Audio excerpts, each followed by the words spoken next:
Halo, kembali lagi bersama saya di channel ini. Kali ini saya akan sharing tentang kesalahan mendasar dalam menyikapi COVID-19 menurut ajaran leluhur Nusantara.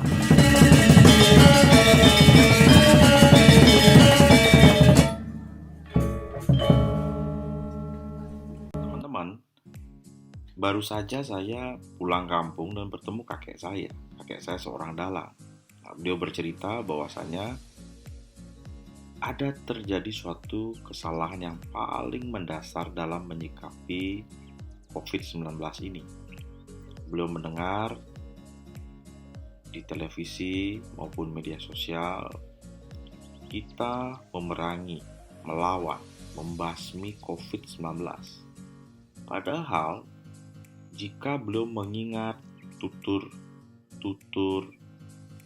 para tetua-tetua dulu yang kemudian disampaikan kepada saya, leluhur kita zaman dulu memiliki suatu pandangan yang sedikit berbeda. Mereka ketika dihadapkan pada sebuah wabah atau gering dalam bahasa Bali, tidak serta-merta menganggap itu sebagai musuh. Namun alih-alih sebagai musuh, mereka menganggapnya sebagai saudara. Kita lihat kawan-kawan, beberapa bahkan hampir semua ya menyerukan ayo bersama melawan. Jadi coba kita zoom in kata melawan. Ketika kita menyerap bahasa melawan, tubuh kita seolah-olah terframing dalam suatu pemahaman bahwasanya kita sedang perang. Indonesia lawan Corona. Ini saya ambil pada hari Jumat 27 Maret. Bahkan di beberapa media dan terus kita bersatu melawan. Dan beberapa kata-kata yang digunakan yang lebih ini lagi keras lagi seperti perangi, hadapi, basmi, musnahkan. Nah, ini kemudian memunculkan suatu pemahaman di bawah sadar kita secara langsung bahwasanya corona ini adalah musuh besar bersama. Ketika tubuh menganggap sedang berhadapan dengan musuh, itu akan muncul reaksi-reaksi hormonal-hormonal yang siap dipergunakan untuk perang, seperti adrenalin, serotonin, ya. Hal-hal seperti inilah yang kemudian membuat kita tegang, kemudian cemas, depresi, dan sebagainya. Tahukah Anda bahwa leluhur kita menyikapi suatu wabah itu sebagai saudara? Tidak salah nih, saudara. Iya, saudara. Nah, kemudian Anda mungkin seorang yang berpikir modern. Bagaimana dasar pemikirannya? Begini, sekilas saya menyampaikannya, kurang lebih maafkan saya. Jadi diawali ketika kita di dalam kandungan saya yakin kita, semua yang lahir ini berada dalam kandungan. Diyakini oleh leluhur kita bahwasanya kita dilindungi oleh 4 saudara kita. Yang di Bali disebut dengan ari-ari, itu sama di anatomi itu plasenta, yehnyom, air ketuban, amniotic fluid ya, lamas itu selubung halus janin, dan darah, rah atau darah. Nah, ini dikenal sebagai catur sanak atau the four spirit guardian. Jadi inilah kemudian saudara-saudara yang kemudian pada saat kita dilahirkan, di saat itulah terjadi suatu drama yang menyedihkan.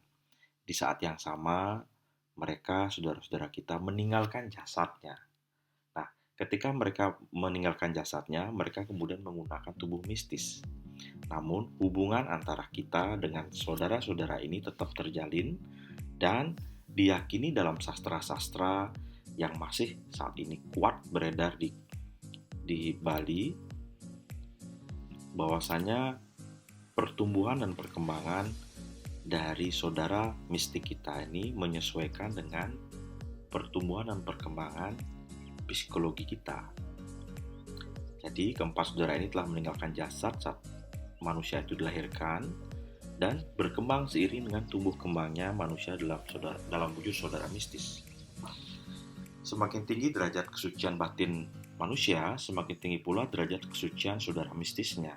Nah, manusia dari berbagai literatur diyakini memiliki keistimewaan dapat meningkatkan kesucian atau derajatnya hingga sampai ke tingkat dewa. Disinilah berlaku suatu tesis Ia adalah buta, ia adalah manusia, ia adalah dewa.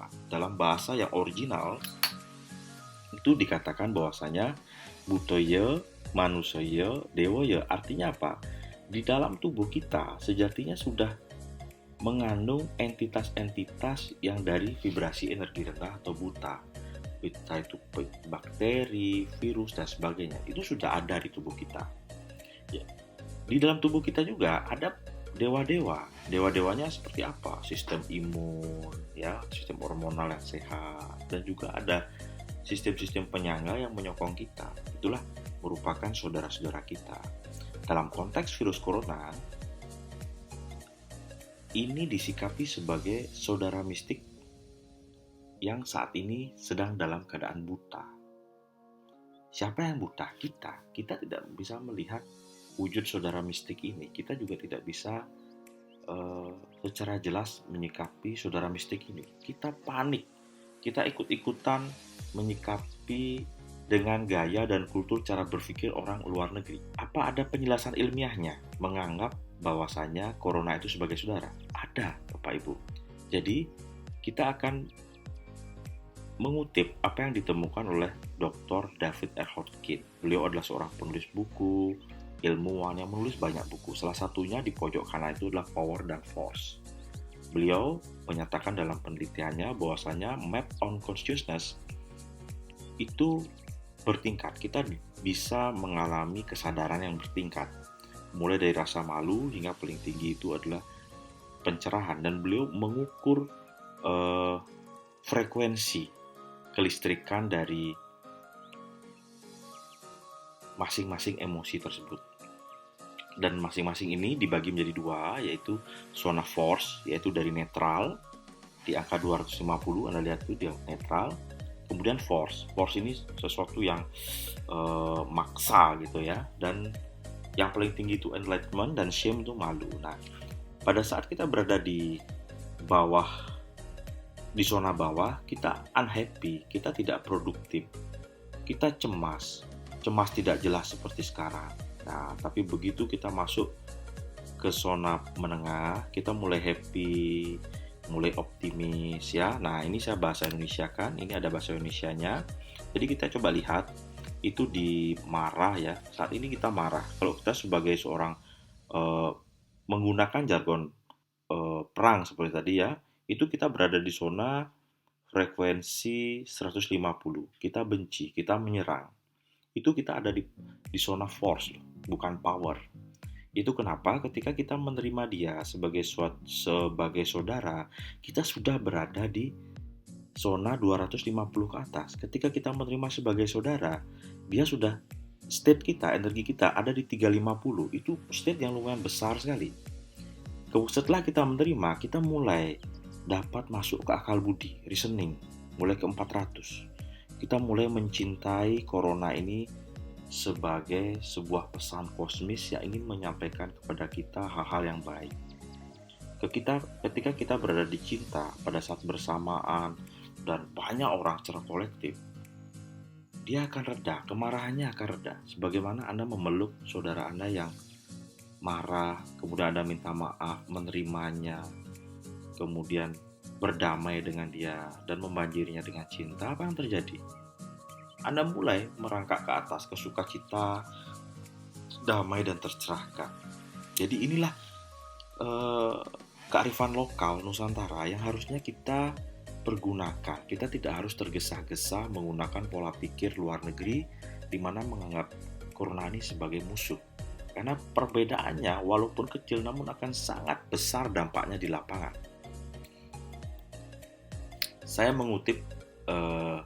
Hari ini saya mengutip status seorang guru, Bapak Wayan Weste. Beliau menulis bagus sekali di akun Facebooknya. Beliau menulis tentang Cokor Degek, Erlangga dan Barada. Nah, izinkan saya mengisahkannya. Jadi beliau bercerita tentang bagaimana Cokor Degek ini sebagai Raja Kelungkung terakhir, itu beliau mengumpulkannya cerita-cerita dari masyarakat. Nah, beliau sebut di sini ada Dong Lemon ya. Ada banyak catatan sejarah tentang raja ini. Nah, salah satunya di poin berikutnya adalah pada saat sang raja itu sedang di Pura Besakih pada tahun 1963 itu terjadi Gunung Agung meletus. Saat itu raja hanya bisa memohon pendek kepada Betara Gunung. Coba Anda perhatikan. Beliau mengatakan, "Mo tiang karimuspe sampuna memargi meriki." Kalau di bahasa Indonesia kan, "Mbak, saya masih sembahyang, jangan lewat ke sini." Coba Anda bold itu kata mo atau mbak itu. Mbak, mo artinya di Bali itu kakak perempuan ya. Apa yang terjadi kemudian? Letusan Gunung Agung memang tidak melewati Pura Besakih dan raja tetap suntuk melakukan puja. Ada lagi yang menarik adalah pada status beliau di bawah, yaitu ketika beliau mengisahkan tetua desa menghadap ke Puri Klungkung tentang keberadaan suatu wabah kolera saat itu. Nah, kemudian beliau bersama seorang abdi dalamnya, kemudian hanya dengan membawa pecanangan, satu paket sirih ya. Di sirih itu ada daun sirih, ada pamor, ada gambir dan sebagainya. Kemudian beliau memohon dengan kata-kata yang sangat sederhana di hadapan pelinggih Prajapati sebagai berikut. Mo usanang mempetangau wadwa ditya. Banyak yang bawa jagi sungsur dan mereka malisane ngatur rencana tuh. Nah, jika di bahasa Indonesia kan, mau hentikan, jangan lagi ambil rakyat saya. Supaya besok mau tidak bersedih, tidak ada lagi yang mengaturkan canang kering di sini. Itulah permohonan pendek sang raja. Pak Wayan menyatakan entah itu jalan klinik atau jalan ilmiah. Lagi-lagi saya tidak tahu. Nah, akhirnya apa? Sejarah membuktikan gerubuk akhirnya hilang. Jadi begini Bapak Ibu. Poin yang ingin saya sampaikan adalah ketika kita secara kolektif memiliki state of mind bahwa wabah ini adalah saudara, di situ vibrasi energi kita sudah tinggi sekali. Kita sudah memiliki konfidensial, kita berada di zona force dalam menyikapi persoalan ini. Tidak lagi kita panik, kita tidak lagi di zona force seperti yang tadi ya. Jadi kita merupakan bangsa yang besar, memiliki konsep berpikir out of the box dari dulu. Jika tidak mungkin kita memiliki sejarah yang begitu besar, begitu agung. Jadi, berhenti menganggap COVID-19 sebagai musuh. Terima ia sebagai saudara yang ingin menyampaikan pesan kepada kita. Dimulai dalam pikiran masing-masing, mari pahami dan berdamai dengan COVID-19. Sekarang mohon ganti. Jangan lagi lawan, jangan lagi basmi, jangan lagi perang. Diganti dengan apa yang kita inginkan. Tingkatkan imun, galakkan PHBS, pola hidup bersih dan sehat. Pahami COVID, bersama kita bisa, atau jargon-jargon yang lain. Jadi demikian Bapak Ibu yang bisa saya sampaikan. Namaste.